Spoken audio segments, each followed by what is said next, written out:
And today, we're looking at King Saul and King David, the first kings of Israel. Now, Israel didn't have a king previously. We talked about this in the last couple weeks. But they wanted a king because they wanted to be like everyone else. And if you want to be like everyone else, just so you know, that's where things go downhill, okay? And so they get a king. First king, King Saul. And Saul was a very imperfect king. And he disobeyed God again and again and again and again. Instead of waiting on God, he jumped the gun. And he got out of line. And he chose what was wrong and suffered the consequence. And so did all the people of Israel. And as we look at the story of King Saul and King David, I want you to contrast these two and the decisions that they make, the choices that they make, and the results of those decisions, and compare that to what you want in your life. Which path would you choose for yourself? We're going to start with the story of David and Goliath. David's a shepherd boy, not old enough yet to go to war. His older siblings are on the front lines of battle. His dad sends David to the battle lines to bring his brothers food and supplies and to bring a report back of how things are going. And so David enters into the military camp. He saw the battle lines were established, and there was this giant of a man, 9 foot tall, full armor. He had a spear with the spearhead alone weighing 15 pounds. Dude was just this massive guy. And he's calling out the Israelites to fight him. But the Israelites are scared to death. The giant named Goliath says, send one man to fight me. If he wins, we'll surrender to you and be subject to you. And he taunted the Israelites day and night for 40 days. But no one would come face him. They would all run and hide when he came out to the battle lines. And King Saul said he would give his wealth and his daughter's hand in marriage to anyone who would fight the giant, but there's no takers. No one brave and courageous enough to stand up to the giant. And David enters in, he sees everything happening. He says, who is this man who defies the armies of the living God? Who is this man? And he tells King Saul, I'll go and fight him. And so David goes with just a slingshot and a couple stones. And he slays the giant. And the Israelites see it happen. And they rush the Philistine army and they slaughter them. They rout them and attack them and chase them away. How did David do it? It was because God was with him.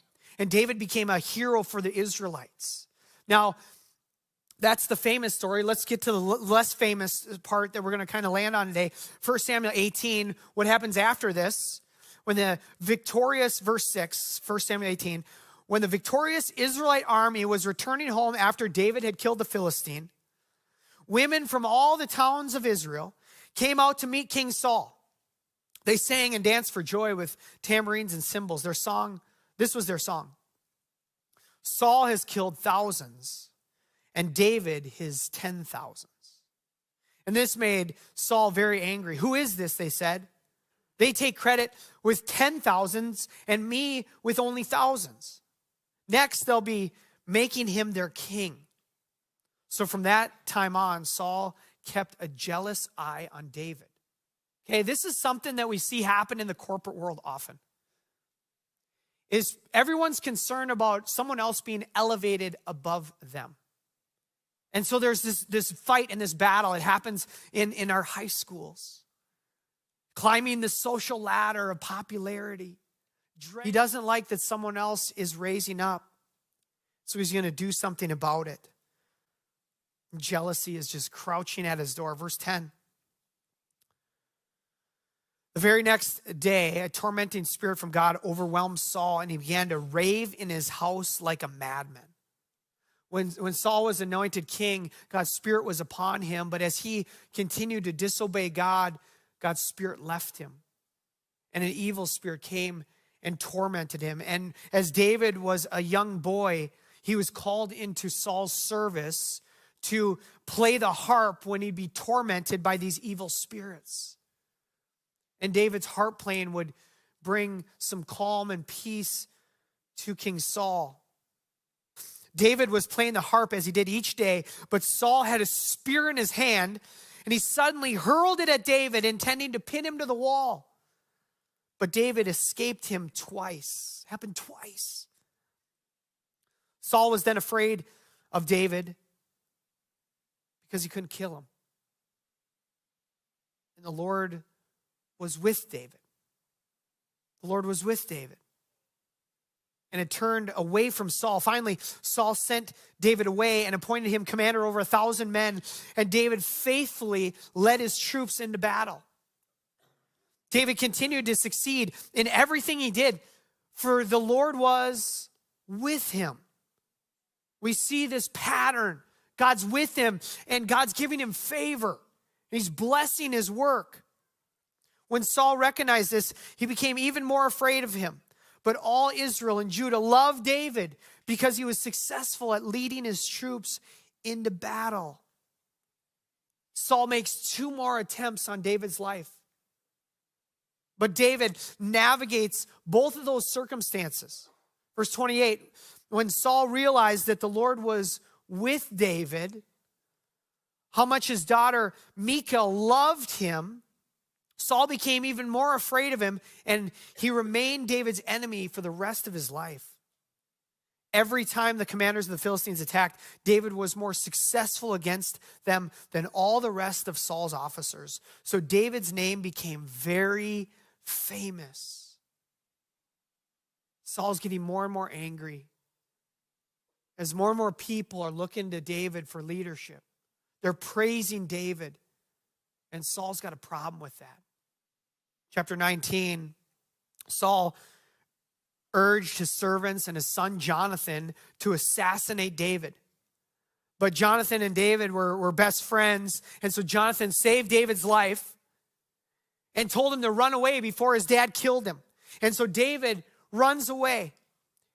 And eventually David gathers about 600 men with him. He's on the lam, running from Saul's troops, some 3,000 of Saul's best soldiers, hunting David down. David is wandering the countryside. And David's men find a place to hide deep into a cave. And as Saul's army is passing through, Saul has to go to the bathroom. Goes into a cave to do his business. And he goes into the same cave that David and his men are in. Coincidence? And so Saul's in the cave, pants to his ankles, metaphorically speaking here. And here's what happens. 1 Samuel 24. David's men whispered to him, "Now's your opportunity. Today the Lord is telling you, I will certainly put your enemy into your power to do with as you wish." So David crept forward and cut off a piece of the hem of Saul's robe. David's men see all this transpire. Saul's trying to kill David. And all of a sudden, from their perspective, God has delivered Saul into he positioned him perfectly. David, now's your time. Take his life. Kill him right now. God's opened the door. And David creeps over and he cuts off a piece of David's robe, or Saul's robe. And he comes back to his men, and his men are like, "You cut his robe? Like we meant like kill him? You know, he's here to kill you. And he's going to kill us. I mean, they're right here. This is your time. This is God. God has ordained this. He put all these pieces together. Go kill him." Just a little more background on the story. God has already decided that Saul's rule and reign is over. He's told him that. You're done. You've disobeyed too many times. You're done. You're no longer going to be king. You are going to be removed. And David has already been anointed the future king. So they both know what's going to take place. It's just a matter of time. And the time could be right now, David. You can end this right now. Verse 5. But then David's conscience began bothering him. You know, our conscience kind of gets in the way sometimes. His conscience began bothering him because he had cut Saul's robe. He felt bad that he cut his robe. He said to his men, "The Lord forbid that I should do this to my lord the king. I shouldn't attack the Lord's anointed one, for the Lord himself has chosen him." So David restrained his men and did not let them kill Saul. David paused. And he knew, yeah, I'm going to be king. And yes, Saul's not going to be king any longer. But God didn't tell me to kill him. God didn't tell me to do that. God's not telling me to do that in this moment. And so I'm going to take a pause. And I'm going to let God work out his plan, not take things into my own hands. Even though it looks like God opened up all the circumstances, I think sometimes we think, hey, we're just looking for the open door to walk through. We're just looking for the open window. And I say this time and time again, is God is not the only one opening doors and windows. And so every time we see a door and window, we don't just walk through it. We need to ask. We need to pause. God, is this what you want me to do? Is this your will? We need to check ourselves up. Compare that to Saul. He's just doing whatever he thinks is right in his own eyes, right? But David's like, no. What does the Lord want me to do? So David doesn't kill him. He doesn't even let his men. His men are like, okay, if you don't do it, we're going to do it. And David holds him back. Nope, that's not what we're going to do. After Saul had left the cave, verse 8, David came out and shouted after him, "My Lord the king." My Lord the king. Here's what David understood. God puts leaders into power. Think of our president, think of past presidents. God puts them into power. Whether you agree with them or not, whether you like them or not, whether they're moral, ethical or not, whether they're a follower of Christ or not, he puts them into power. And David shows great honor and respect to the king, even though the king is completely disobedient to God, not following God, and on a murderous rampage, trying to kill him. He still shows honor and respect. How different our world would be if we did that. Even if we don't agree, even if we don't like, hey, God put them in power, and God's going to take care of it. It's not mine. When we see injustice in the world, we think, hey, I want to right that wrong, right? And that's great. That's the heart of the Lord, to desire justice, but it's not our opportunity to be judge and jury, to execute justice, to execute justice. That's not our job.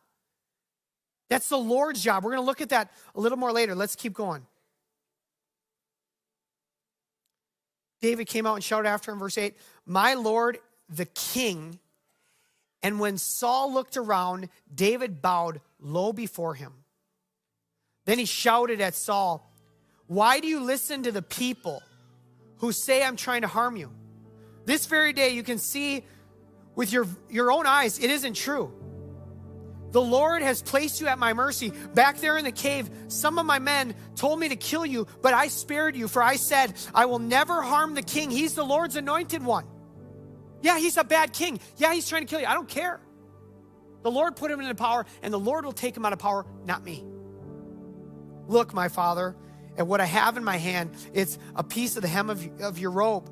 I cut it off, but I didn't kill you. This proves that I'm not trying to harm you and that I'm not sinning against you, even though you've been hunting for me to kill me.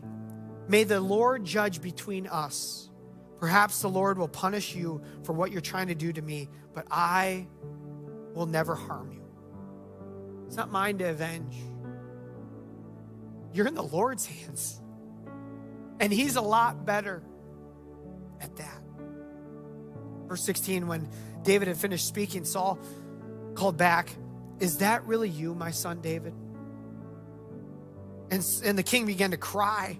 And he said to David, "You are a better man than I am, for you have repaid me good for evil. Yes, you have been amazingly kind to me today, for when the Lord put me in a place where you could have killed me, you didn't do it. Who else would let his enemy get away when he had him in his power? May the Lord reward you well for the kindness you have shown me today. And Saul took his troops and he went home. He went home. That's not the end of the story, because Saul couldn't shake his jealousy. Saul comes after David again in chapter 26. 3,000 troops hunting down David again. And one night, David and one of his warriors make their way into Saul's camp while all the troops are sleeping. And they find their place. They find the place where Saul's sleeping. And the warrior sees Saul and he tells David, let's run him through. We won't have to strike him twice. It's over and done. God has once again delivered him into your hands. Here's your chance. Here's the open door. Here's the window. Walk through it. And what does David say? 1 Samuel 26:9, he says, no, don't kill him. For who can remain innocent after attacking the Lord's anointed one? Surely the Lord will strike Saul down someday, or he will die of old age or in battle, but I'm not killing him. God has not asked that of me. Saul deserves to die, but that's not what I'm going to do. Because I'm here to follow the Lord, and the Lord says no, and so the answer is no. I'm going to obey the Lord. I'm going to leave it in his hands. I'm going to obey him. And instead, David took Saul's spear and his jug of water. When David and his warrior got to a safe place, a distance away from the army, they shouted back to Saul's army. He says, I could have killed you, Saul. Look, I have your spear and the jug of water that were beside your head as you slept. Verse 17, Saul recognized David's voice and he called out, is that you, my son David? And David replied, yes, my lord the king. Why are you chasing me? What have I done? What is my crime? Then Saul confessed, I have sinned. Come back home, my son, and I will no longer try to harm you, for you valued my life today. I have been a fool and very, very wrong. Here is your spear, O king, David replied. Let one of your young men come over and get it. The Lord gives his own reward for doing good and for being loyal, and I refuse to kill you, even when the Lord placed you in my power, for you are the Lord's anointed one. Now may the Lord value my life, even as I have valued yours today. May he rescue me from all my troubles. And Saul said to David, blessing on you, my son David.